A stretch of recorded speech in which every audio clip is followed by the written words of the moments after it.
अरे बस पापा, क्या हुआ पापा? मैं यहीं तक जा रही हूँ, आप कैसे गले मिल रहे हो? और आपकी आइसक्रीम कहाँ गई? अभी तो हाथ में थी। और वो मेरे खाली ही है।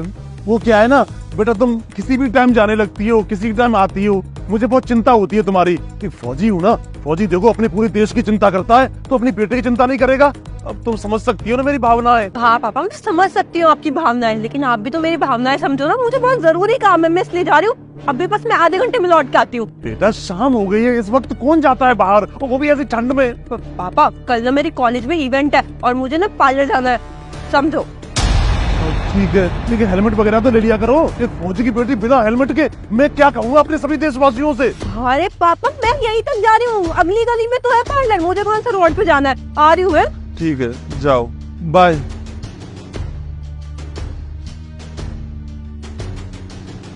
हाँ, नहीं कहाँ जाती है? मेरे इसी वक्त जाती है ये कोई जाने का वक्त है? ये भगवान, एक फौजी की बेटी पता चले कि किसी और के साथ। देखिए, आज नहीं छोड़ूंगा, किसी ठंड में पता करके रहूंगा कि किसकी। तो क्या क्या सोच रहा हूँ मैं? अरे किसके साथ जाती है, कहाँ किसके साथ काला मुंह करती है? और मैं तो सुना हुआ काला मुंह करता हूँ, ये मेरे काला मुंह करने में तो नहीं हुई है। मुझे छोड़ूंगा नहीं, आज वो आइसक्रीम बताएगी तो घुसेगी ना, तब पता चलेगा कि किसके साथ है, कौन काला मुंह आएगा इसको बिगाड़ रहा है। आने तो आज छोड़ूंगा नहीं। नमस्ते अंकल जी, बड़े दिन बाद आए हो आप। नवीन कहाँ है? नमस्ते बेटा। हाँ नवीन घर में ही है, बताओ। अरे वो मैं आया था जॉब से, तो सोचा नवीन से मिलता हुआ चलूं। अच्छा ठीक है, आ रहा है नवीन, देखो ये रहा। हाँ मार्टिन, कैसा है भाई? अच्छा हूँ मैं, तू बता। तू तो यार गुस्सा हो गया है, मैंने तुझे अपनी बहन की शादी में नहीं बुलाया तो। गुस्सा होऊंगा नहीं भाई, तेरा जिगरी दोस्त हूँ मैं, और तूने मुझे ही नहीं बुलाया, और तूने सबको बुलाया था। सॉरी यार, गलती हो गई मानता हूँ, पर इतनी भी बड़ी गलती नहीं हुई है। यार दावत ही चाहिए ना, तो तू मंचा जब ले ले मुझसे दावत। अबे बात दावत की नहीं होती, बात दिन की होती है।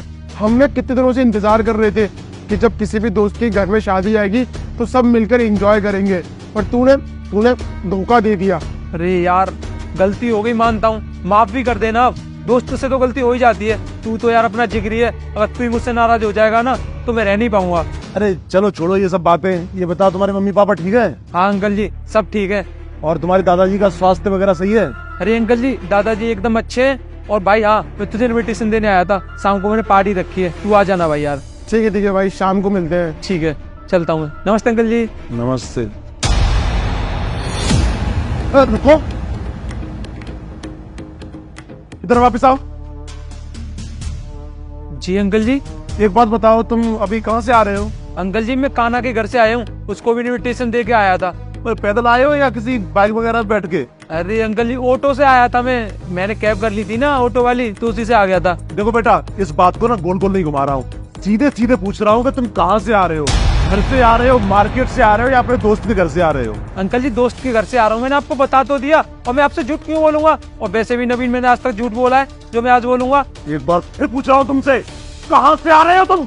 अरे अंकल जी आप तो मुझे डरा रहे हो, मैं बोलते रहा हूँ दोस्त के घर से आया हूँ, ऐसे तो आप मुझसे कुछ भी बुलवा लोगे। हुआ क्या है, मेरे को तो कुछ समझ में ही नहीं आ रहा है। आपने क्यों रोका है उसको? समझ में आएगा, बस 1 मिनट का टाइम दो मुझे। महिमा, जी पापा। तुम कहाँ गई थी अभी कुछ घंटे पहले? मैं पार्लर गई थी, अब बता के तो गई थी आपको। पार्लर?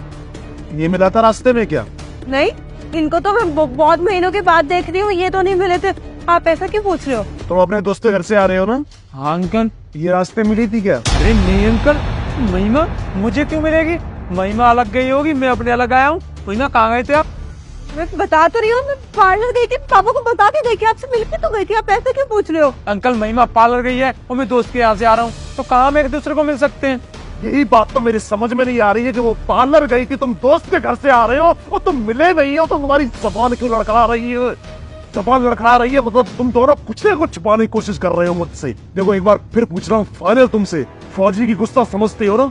अगर मेरे दिमाग में एक बार गुस्सा चढ़ गई ना तो दोनों को ऐसे पीटूंगा कि जानवरों से नहीं बुरी। भैया देखो ना, पापा क्या कह रहे हैं, आप ही समझाइए ना, मुझे तो समझ में नहीं आ रहा है कि पूछना क्या चाहते हैं। पापा जो भी बात है साफ साफ पूछ लीजिए ना, हम बता देंगे। मुझे तो खुद समझ में नहीं आ रहा है पापा कहना क्या चाहते हैं। अब क्लियर बताओ ना। साफ साफ साफ साफ ये कि जब तुम पार्लर के लिए घर से गई थी ना कुछ घंटे पहले, तो मैंने तुम्हारी स्कूटी के पीछे वाली सीट पे ना आइसक्रीम लगा दी थी, यही खड़ी ऐसे। मुझे पता था कि कोई ना कोई तो पीछे बैठेगा तुम्हारी, क्योंकि मैं कई दिनों से नोटिस कर रहा हूँ, जब तक आया हूँ मैं बॉर्डर से, कहीं ना कहीं तुम तेरे इसी वक्त जाती हो और एक घंटे के बाद लौट रही हो और बड़ी उछल रही हो ना आजकल। देख बाप में ताई ना इतने बेवकूफ नहीं होते, अपने बच्चे की हर हरकत पर नजर रखते हो, वो अच्छे से पहचानते हैं कि इनके अंदर क्या चल रहा है, और इसके पिछवाड़े पर लगी हुई है, देख ले पीछे। इसका मतलब आपने ये आइसक्रीम लगाई थी महिमा की बैक सीट पे? हाँ अच्छा, तो मैं सब समझ गया। इसका मतलब तुम दोनों के बीच में कुछ चल रहा है। मार्टिन, मैं तो तेरे को अपना भाई मानता था यार, और तू ये सब कर रहा है मेरी बहन के साथ। मार्टिन, मैंने कभी नहीं सोचा था कि तू ऐसा होगा। हाँ भाई सॉरी, मैं तेरी बहन को पिछले 5 साल से प्यार करता हूँ, मैंने तुझे बताया भी नहीं, तुझे बता देना चाहिए था। अंकल सॉरी, मैं महिमा के बिना रह नहीं पाऊंगा, मैं अपने प्यार की भीख मांगता हूँ। हाँ पापा, वो सच कह रहा है, हम दोनों एक दूसरे से बहुत प्यार करते हैं। देखो ना, पिछले 5 सालों में ना उसने अपने आप को साबित करके दिखाया है, एक अच्छी जॉब भी पा ली है। और मैं ना आपको बताने से बहुत डरती थी कि आप थोड़े गुस्से वाले हो, तो भैया भी गुस्से वाले हैं, मैं ना इसी वजह से बता नहीं पाई। पापा माफ कर दो, गलती हो गई। कोई नहीं, ऐसा करो, अब देखो शादी तुम्हारी करनी ही थी, मुझे लड़का भी मुझे सही लग रहा है, ऐसा खानदान भी सही लग रहा है, तुम अपने मम्मी पापा को लेके कल आओ घर पे, ठीक बात करेंगे आगे की। ठीक है अंकल जी। ठीक है, अभी जा सकते हो। ठीक है, नमस्ते अंकल जी। नमस्ते। और तुम भी अपने रूम में जाओ। थैंक यू भाई। अरे पापा, क्या कर रहे हो? दिमाग खराब हो गया आपका? अरे दोस्त है वो मेरा, इसको जीजा बोलूंगा मैं। अरे तो क्या सोच के इससे शादी तय कर दी बहन की? ये तो मेरे पास पता है, उसकी शादी तो करनी है ना। अरे अच्छा, हमारा लड़का भी पैरों पे खड़ा हुआ है, और क्या चाहिए? मेरे पास पैसे नहीं उसकी शादी करने के लिए। अरे ईमानदारी से नौकरी करता हूँ, ऊपर की नहीं कमाता तेरी तरह, नौकरी की नहीं होता है, मस्त है, मैं कल शादी करूंगा उसकी। देख मुझे अच्छा खानदान मिल रहा है, लड़का भी मिल रहा है, मैं अब शादी यही करूंगा। हाँ अरे तो कुछ भी समझो, मेरा दोस्त है, उससे कैसे बोलूंगा मैं जीजा? तूने भी तो अपनी मर्जी की शादी की थी, मुझसे पूछा था क्या? मुझे लड़की के लिए अच्छा लड़का मिल रहा है, मैं उसी से करूंगा, दोस्त हो या कुछ भी। हाँ ठीक है, जैसे आपको ठीक लगे। टोंट क्यों मार रहे हो?